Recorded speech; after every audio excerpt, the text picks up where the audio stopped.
There are a lot of ruthless characters in succession, like Logan, who destroys his own kids. Go on! Fuck off! I have you beat! Or Shiv, who backstabs her husband and brother without even blinking. Hey, Lucas. Yeah, listen. So they're gonna go regulatory. But none of them are as terrifying as the show's true final boss, a 6'7" parasite who literally weaponized his own awkwardness to hijack a billion-dollar empire. Here is every time cousin Greg was actually the most terrifying person in succession. Starting with number 1, the cruise papers. Alright guys, we first meet Greg literally puking through the eye holes of a Dodrick the dog mascot suit at a Waystar theme park. On paper, he is an absolute NPC, a completely lost, broke stoner who seems like he is just failing upwards for funsies. But after getting fired for getting high on the job, he doesn't just go look for another gig. No, he goes straight to his billionaire great-uncle, Logan Roy, and stutters his way into begging for any corporate job he can get. No, sorry, sir, just, I need your attention, please. And against all odds, he actually gets his foot in the door. This is, Craig, by the way. Cousin Craig. So, at this point, Greg is just a glorified assistant getting verbally abused by Tom Wamscans. But Tom makes the biggest mistake of his life by treating Greg like a harmless idiot. Fast forward to Thanksgiving, and Tom is actively panicking about the Mo Lester cruise line scandal. He doesn't want the legal heat, so he pulls Greg away from the family holiday and forces him to go to the office to illegally shred years of criminal documents. A chimp could do it. A little chimpanzee. But think about how insane this is.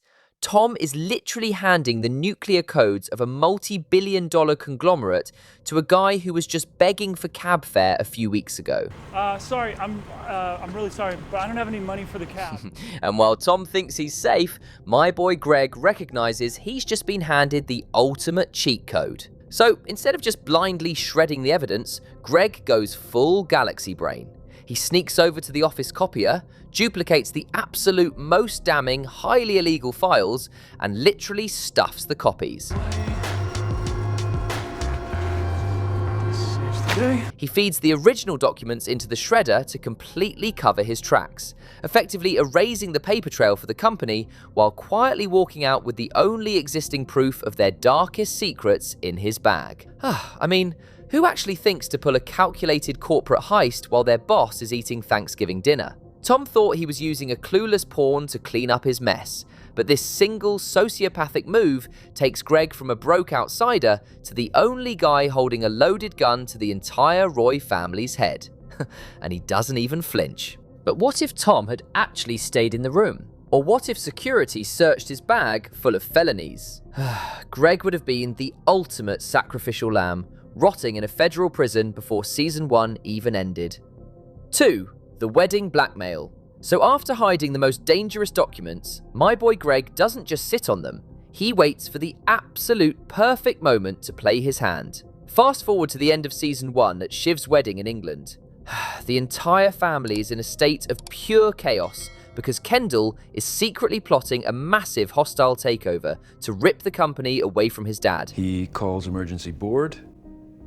We go public, world blows up. And guys, this is where Greg proves he is a completely different breed of ruthless. While everyone else is busy drinking champagne and stressing out, Greg walks right up to Kendall. He just casually drops the fact that he kept physical copies of the Mo Lester cruise documents. The stuff at the cruise lines? You know about that? He just straight up tells the guy trying to take over the empire that he is holding the ultimate leverage. Kendall is literally stunned. He looks at this stuttering, awkward kid who usually just begs for cab fare and realizes Greg is holding a financial nuclear bomb. Kendall even calls him a Machiavellian. You little Machiavellian fuck. I see you, Greg. And instead of getting scared or backing down, Greg actually looks stoked about the compliment. Bro looks like a confused baby giraffe, but he's out here extorting billionaires in the middle of a high society wedding just to secure a better job title for himself. He knows Kendall needs him, and he uses that to lock in his spot in the inner circle. 3. Firing the moral lawyer. Extorting the heir to the company was no doubt ruthless, but when the feds finally raid Waystar, Greg is handed a golden ticket to actually be the good guy. Naturally, he spits right in its face. Grandpa Ewan actually throws Greg a massive lifeline. He hires a highly prestigious, principled lawyer who wants to protect Greg and expose Waystar's corruption. I think you're gonna like Pew. He's incredibly intransigent. This was his golden ticket, y'all. Greg literally had the chance to be the good guy, take down a corrupt empire, and walk away clean. But here we are talking about the real devil. Greg gets absolutely terrified of losing his corporate perks. He looks at this high-end, moral lawyer and decides, nope, being evil pays way better. Uncle Fun or Grandpa Grumps? 4. Suing Greenpeace. By this point, you'd think Greg would just lay low and enjoy the billionaire lifestyle. No, he decides to wage a literal legal war against the planet Earth. Because his grandpa Ewan, basically the boomer of all boomers, decides he's completely disgusted by Waystar and cuts Greg out of his $250 million will. What? I'm giving all my money to Greenpeace, Greg. This is where Greg completely crashes out and drops any illusion of being a good person.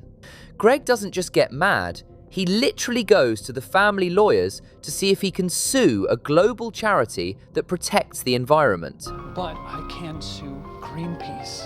You're going to sue Greenpeace? Y'all, I cannot stress this enough. He is actively trying to sue the concept of saving the whales because he wants to keep his expensive apartment and buy nicer watches. Anyway, he even tries to play the victim, acting like Greenpeace is out here stealing his hard-earned money. Bro literally looks at his situation and decides he is ready to wage legal war over a trust fund. My grandpa gave my inheritance to Greenpeace. So yeah, that's how I'm trying to sue Greenpeace. But what if the media had actually caught wind of this lawsuit before it got quietly dropped? Greg would have been publicly roasted as the most greedy, entitled parasite in America. It would have been a massive PR nightmare. But honestly, Logan probably would have loved it, because it meant sticking it to his brother Ewan and Greenpeace. 5. Extorting Logan over a rum and coke. Alright, so fast forward to season 3, and the family is in a full-blown civil war. Kendall is desperately trying to woo Greg to his side, and tells him to go buy a $40,000 Rolex, but then completely flakes on the bill, leaving Greg stuck paying for it himself. Most people would just take the massive financial hit and lay low. But my boy Greg takes that leverage, walks straight into the belly of the beast, and sits down with Logan Roy. What do you want? What do I want? What happens next is an absolute masterclass in manipulation. He sits across from the most intimidating man on television, asks for a rum and coke, and casually uses Kendall's offer to extort a promotion out of Logan. You can probably ask for whatever you want. But I feel that where my heart is Parks. He sits there, sipping a cocktail, and literally pits a billionaire father and son against each other in real time. It proves that his whole bumbling fool routine is just a high-level negotiation tactic. He plays them both perfectly to get the promise of a transfer, but the hilarious part is that Logan completely plays him back. Greg signs the joint defense agreement, but he never actually goes to Parks and just stays stuck working under Tom at ATN anyway. 6. The Congressional Hearing. All that extortion eventually lands Greg in the absolute hottest seat possible. With the feds actively investigating the cruise scandal, he gets dragged to Washington to testify under oath before Congress, on the exact same day as Tom. Hirsch, executive assistant to Tom Wamsgans, correct? Yes. Now, most people would be sweating bullets, pleading the fifth, or just completely breaking down on national television. But Greg, my boy Greg, goes full galaxy brain. He decides to play the absolute biggest idiot in the room. I mean, it is literally hilarious. He starts deflecting questions by speaking in this ridiculous fake Shakespearean nonsense just to completely confuse the senators. If it is to be said, so it is. Are you all right? Senator Evis is literally looking at him like he's a malfunctioning robot. Let me know in the comments if you think Greg was actually playing 4D chess here, or if he was genuinely just short-circuiting on live TV. But either way, it was a masterclass in legal evasion. He gives the prosecution literally nothing to use against him or the family, and he actually protects the company way better than Tom, who completely melts down and gets roasted during his own turn at the mic. No, sorry. Oh, yes, sorry, yes. But anyway, he played the bumbling fool so perfectly that the Senate just got annoyed and gave up on him. But what if Greg had actually tried to sound smart and defend himself? Or what if Senator Evis had managed to corner him into giving a straight yes or no answer about the documents? Greg would have perjured himself on live television, and the entire Roy family would have been handed federal indictments by the end of the week. 7. The Sporus dynamic. Alright guys, to understand how this battle goes, we have to look at how these two men actually think. For years, Tom has treated Greg like his own personal punching bag. He throws water bottles at him, bullies him about his clothes, and just constantly uses him to feel like a big man. But when the feds start circling the company, Tom actually offers to take the fall and go to federal prison for Logan. If you need to strategize, I can be that guy. And in this incredibly weird, twisted scene inside Greg's new windowless storage room of an office, Tom tells Greg the story of the Roman Emperor Nero and his castrated servant Sporus. I'd castrate you and marry you in a heartbeat. Now, most people would literally run for their lives after hearing a grown man say that, but Greg, he just sits there and accepts his role as Sporus. And this is where Greg's psychological warfare is absolutely top tier. I mean, he plays the helpless, abused victim so perfectly that Tom feels completely responsible for him. So when the dust settles and the legal heat is on, Greg doesn't just stay quiet. He subtly extorts the entire company by holding out on his joint defense agreement until he gets a face-to-face with Logan to demand a massive promotion and a way better office. But I feel that where my heart is Parks.